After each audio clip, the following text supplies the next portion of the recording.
नमस्कार दोस्तों, जय हिंद, वंदे मातरम। आप सभी का स्वागत अभिनंदन है टीटी फैमिली शिक्षकों के परिवार जायसवाल कोचिंग सेंटर पर, पावर्ड बाय शिक्षा ही प्रकाश है।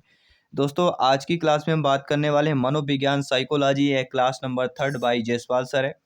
इस क्लास में हम टॉप क्वेश्चंस करने वाले हैं। एग्जाम की दृष्टि से 101% प्रश्न आने वाले करने वाले हैं और लगभग यही प्रश्न इन्हीं सिलेबस से, इन्हीं क्लास में से प्रश्न एग्जाम में पूछे जाएंगे। इसके पहले ऑलरेडी 2 क्लासेज कंप्लीट हो चुकी है, जिसका आई बटन पे यहाँ पे ऑलरेडी लिंक दे दिया गया है।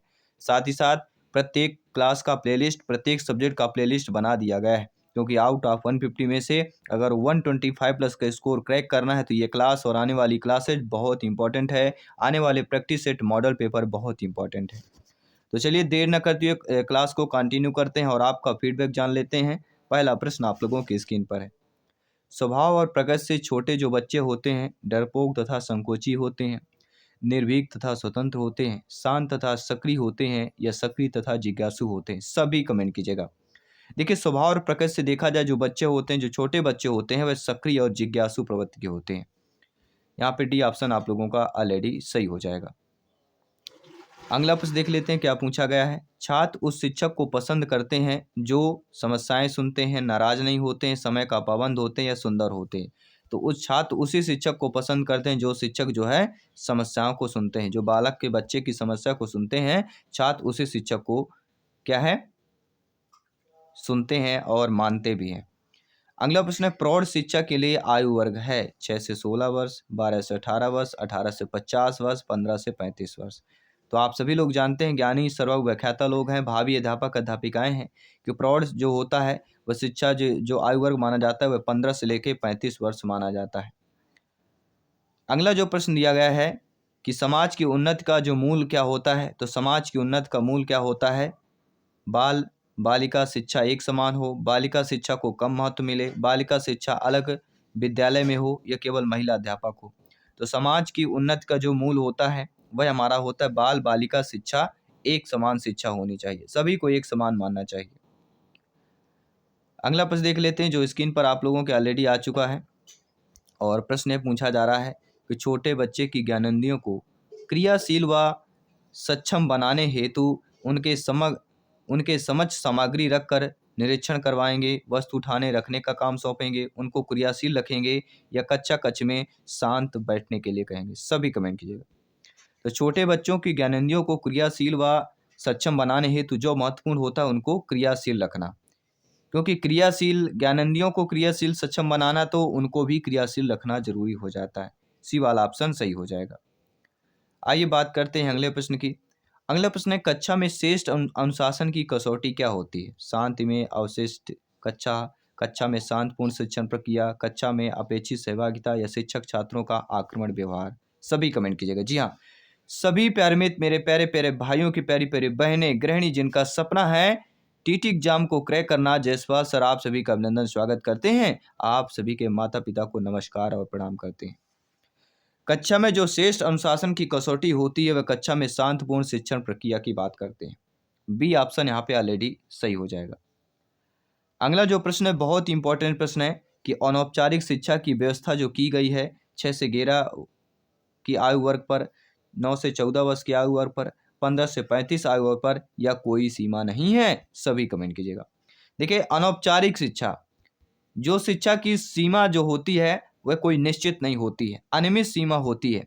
इसलिए अनौपचारिक शिक्षा की व्यवस्था कोई आयु सीमा नहीं होती। डी ऑप्शन सही कर लेंगे, क्योंकि अनियमित शिक्षा को ही हम अनौपचारिक शिक्षा कहते हैं। इस तरह की शिक्षा में किसी चीज़ की निश्चितता नहीं होती है कि निश्चित हो। यह पत्राचार, संपर्क कार्यक्रमों, जनसंचार के साधनों द्वारा शिक्षा प्रदान की जाती है और इसके लक्ष्य और उद्देश्य निश्चित नहीं होते हैं। ना ही कोई निश्चित पाठ्यक्रम, पाठ्यपुस्तक, शिक्षण विधि, समय सारणी होता है। ये ध्यान देना है, ठीक है। तो अनियमित और अनौपचारिक शिक्षा की बात करते हैं। अगला प्रश्न है, छात्रों में सामाजिक चेतना विकसित की जा सकती है। जी हाँ, प्रत्येक बालक बालिका में, छात्रों में जो है सामाजिक चेतना को विकसित किया जा सकता है। सभी कमेंट करके बताइए, क्या अध्यापक के भाषण से किया जा सकता है, उनके साथ विचार विमर्श करके किया जा सकता है, पसंदीदा पुस्तक पढ़ाने से किया जा सकता है, या समाचार पत्रिका पढ़ाने से किया जा सकता है। तो आप सभी लोग जानते हैं छात्रों में सामाजिक चेतना जो विकसित की जाती है वह समाचार या पत्रिका पढ़ाने से विकसित की जाती है। डी वाला ऑप्शन यहाँ पे सही हो जाएगा। अगला प्रश्न दिया गया है कि लंबे और कठिन शब्दों का उच्चारण करवाने के लिए आप क्या करेंगे। आपकी नियुक्त होती है, आप लोग अध्यापक अध्यापिका बनते हैं, क्लास में कक्षा में बच्चे को पढ़ाने जाते हैं और कक्षा में बच्चों को जो है लंबे और कठिन शब्दों का उच्चारण करवाने के लिए आप ऐसे शब्द बार बार बुलवाएंगे, या शब्दों को खंडों में बांट कर बुलवाएंगे, या मिलते जुलते उच्चारण वाले शब्द को पहले बुलवाएंगे, या ए व बी दोनों। सभी कमेंट कीजिएगा। देखिए दोस्तों, लंबे और कठिन शब्दों को उच्चारण करवाने के लिए ऐसे शब्द बार बार बुलवाएंगे जो समझ जाएं, और शब्दों में खंडों में बांटकर भी बुलवा सकते हैं। तो ए व बी दोनों ऑप्शन जो डी दिया गया है कि ए व बी दोनों सही हो जाएगा, बिल्कुल डी वाला ऑप्शन हमारा सही हो जाएगा। इसी के साथ अगला प्रश्न है, राष्ट्रीय साक्षरता मिशन की देन है कोठारी कमेटी की, राधाकृष्ण आयोग की, राष्ट्रीय शिक्षा नीति की, या मुदलियार आयोग की देन है। सभी कमेंट कीजिएगा। जी हाँ, देखिए राष्ट्रीय साक्षरता मिशन की जो देन कहलाती है वह हमारी राष्ट्रीय शिक्षा नीति की हो जाती है। जी हाँ साथियों, प्रश्न आता है आपके एग्जाम में कि राष्ट्रीय साक्षरता मिशन देन है, किसकी देन है? राष्ट्रीय शिक्षा नीति की देन है। सी वाला ऑप्शन यहाँ पर सही हो जाएगा। जी हाँ साथियों, राष्ट्रीय साक्षरता मिशन NLM के नाम से भी आ सकता है, को जो है 1988 में 15 से लेकर 35 वर्ष के आयु के सभी निरक्षर व्यक्तियों को कार्यात्मक साक्षरता प्रदान करने के उद्देश्य से शुरू किया गया था। NLM कहलाता है राष्ट्रीय साक्षरता मिशन। कब शुरुआत किया गया? 1988 में। कितने वर्ष के लिए? 15 से 35 वर्ष के आयु के सभी निरक्षर व्यक्तियों को कार्यात्मक साक्षरता प्रदान के लिए उद्देश्य से शुरू किया गया था। आइए बात करते हैं अगले प्रश्न की। अगला प्रश्न है, कोई छात्र आपके प्रश्नों को उत्तर नहीं देता है तो आप क्या करेंगे? आप स्वयं बता देंगे, सहायक पुस्तक से मदद लेने के लिए कहेंगे, अन्य बच्चों से मदद लेने को कहेंगे, या उत्तर ना देने का कारण जानेंगे? सभी बताइए। तो कोई भी छात्र, आप लोग अध्यापक अध्यापिका हैं, टीचर्स हैं, कोई भी छात्र, बालक बालिका, स्टूडेंट्स आपके प्रश्नों को उत्तर नहीं देता है तो आप एक शिक्षक रूप में क्या करेंगे? आप एक शिक्षक रूप में, अध्यापक अध्यापिका रूप में अन्य बच्चों से मदद लेने के लिए कहेंगे। कोई भी प्रश्न अगर पूछते हैं बच्चे से नहीं बनता है, उससे कह सकते हैं अपने दोस्तों से मदद लेके उस प्रश्न को उत्तर दे सकते हो।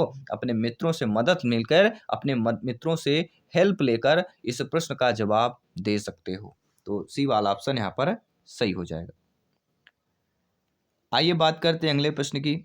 माध्यमिक छात्रों के लिए स्वकेंद्र परीक्षा प्रणाली उपयुक्त होती है। जी हाँ, जो माध्यमिक छात्र होते हैं उनके लिए स्वकेंद्र परीक्षा प्रणाली उपयुक्त होती है। क्यों उपयुक्त होती है?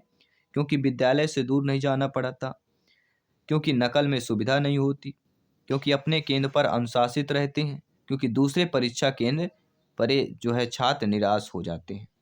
तो माध्यमिक छात्रों के लिए स्वकेंद्र परीक्षा मतलब जहां बच्चे पढ़ते हैं परीक्षा का केंद्र वही होना चाहिए, उनका विद्यालय पर ही केंद्र होना चाहिए, उसी को स्वकेंद्र परीक्षा प्रणाली कहते हैं। क्योंकि इससे क्या होता है, विद्यालय से क्या है दूर नहीं जाना पड़ता। तो यहाँ पे हम पहले ऑप्शन को चूज करेंगे, ना कि नकल में सुविधा, अपने केंद्र में अनुशासन, या दूसरे परीक्षा केंद्र छात्र निराश हो जाए। क्योंकि पेडागॉजी सभी के लिए समान, एक समकक्षी विद्यालय की बात करते हैं, समकक्ष शिक्षा प्रणाली की बात करते हैं। अगला प्रश्न है, कक्षा में अध्यापक को अधिकाधिक प्रश्न पूछने चाहिए। जी हाँ, आप अपने आप से एक प्रश्न कीजिए कि आप जब अध्यापक के रूप में, टीचर्स के रूप में, अध्यापिका के रूप में कक्षा में, क्लास में अधिकाधिक प्रश्न पूछना चाहिए। क्यों आपको अधिकाधिक प्रश्न पूछना चाहिए? प्रधानाचार्य प्रसन्न हो जाएंगे, अरे ये तो अच्छे टीचर हैं, बहुत अच्छा प्रश्न, बहुत ज़्यादा प्रश्न पूछते हैं। या कक्षा कक्ष में अनुशासन रहता है, ज़्यादा प्रश्न पूछेंगे तो बच्चे परेशान रहते हैं कि यार ये पढ़ना है, ये पढ़ के जाना है, इनके बिल्कुल शांत रहना इनकी क्लास में, क्योंकि ये सर जो है, ये मैडम जो है बहुत प्रश्न पूछते हैं या पूछती हैं, तो इनके क्लास में, इनके जो पीरियड में शांत रहना है। या छात्रों को अभिव्यक्ति का अवसर मिलता है, या शिक्षक को अभिव्यक्ति का अवसर मिलता है। तो कक्षा में अध्यापक को अधिक प्रश्न पूछने से किसको अवसर मिलता है? तो सभी लोग जानते हैं, जब टीचर से प्रश्न पूछेंगे तो छात्रों को अभिव्यक्ति का अवसर मिलता है। क्या? अपने बोलचाल के, अपने भाषा के अनुसार, अपनी मातृभाषा के अनुसार, अपने ज्ञान के अनुसार, ठीक है, उस प्रश्न का उत्तर देना अपनी भाषा के अनुसार। तो छात्रों में अभिव्यक्ति का इससे क्या है, अवसर मिलता है। अगर कोई भी अध्यापक छात्र अधिकाधिक प्रश्न पूछते हैं, अत्यधिक प्रश्न पूछते हैं, बार बार प्रश्न पूछते हैं। अगला है, जो प्रेरक वातावरण के संपर्क में आने से विकसित होते हैं वे जन्मजात प्रेरक हैं, प्राकृतिक प्रेरक हैं, अर्जित प्रेरक हैं, या ये सभी प्रेरक हो जाते हैं। तो ऐसे प्रेरक जो वातावरण के संपर्क में आने से विकसित होते हैं, ये हमारे प्रेरक जन्मजात प्रेरक भी होते हैं, प्राकृतिक प्रेरक भी होते हैं और अर्जित प्रेरक भी होते हैं। तो ऐसे प्रेरक जो हमें संपर्क से आते हैं, कंटेक्ट से आते हैं, तो ये सभी प्रेरक कंटेक्ट की बात करेंगे। उपरोक्त सभी डी ऑप्शन सही हो जाएगा। नो डाउट, आई होप प्रत्येक प्रश्न आप लोग अच्छे तरीके से समझ रहे हैं, फीडबैक कर रहे हैं। आइए बात करते हैं अगले प्रश्न की। व्याख्यान देते समय कोई उदंड छात्र बाधा उत्पन्न करता है तो आप क्या करेंगे? अक्सर होता है कि जब आप व्याख्या किसी चीज की कर रहे हैं, ट्रांसलेट कर रहे हैं, बच्चों को अर्थ समझा रहे हैं, तो कोई ऐसे उदंड बालक होंगे जो उसमें बाधा उत्पन्न करेंगे, कोई ना कोई ऐसे चीज करेंगे जो आपका ध्यान भटक जाता है, बच्चों का ध्यान भटक जाता है। ठीक है, तो आप उस बच्चे को दंड देंगे, कक्षा से बाहर निकाल देंगे, चुप रहने के लिए कहेंगे, ये धैर्यपूर्ण उसकी बात सुनेंगे। क्या करेंगे सभी बताइए। तो व्याख्यान देते समय कोई भी उदंड छात्र अगर बाधा उत्पन्न करता है तो धैर्यपूर्ण जो है उसकी बात सुनेंगे कि क्यों उदंड कर रहा है, उसके बार बार प्रश्न पूछ रहा है। ठीक है, तो धैर्यपूर्ण उसकी बातें समझना, अपना धैर्य। शिक्षक का कार्य ही होता है दृढ़ता और धैर्य, दो चीजें बहुत ही शिक्षक का गुण ही है। शिक्षक के पास धैर्य और दृढ़ता होनी चाहिए। तो दोस्तों यहाँ पे हमने टॉप 15 क्वेश्चंस किया। 15 क्वेश्चनों में से आप लोगों का फीडबैक क्या है, आप लोगों के स्कोर का है, नीचे कमेंट बॉक्स में अवश्य शेयर कीजिएगा। और ये मनोविज्ञान साइकोलॉजी की क्लास नंबर 3rd थी, इसके पहले 2 क्लास कंप्लीट हो चुकी हैं। इसके बाद मैथ्स के लगभग 8 क्लासेज कंप्लीट हो चुके हैं। बाल विकास के लगभग 12 से 15 क्लासेज कंप्लीट हो चुकी हैं। साथ ही साथ आपके ईवीएस पर्यावरण के लगभग 13 क्लासेज कंप्लीट हो चुकी हैं। मैथ्स पेडागोजी के कंप्लीट हो चुकी क्लास।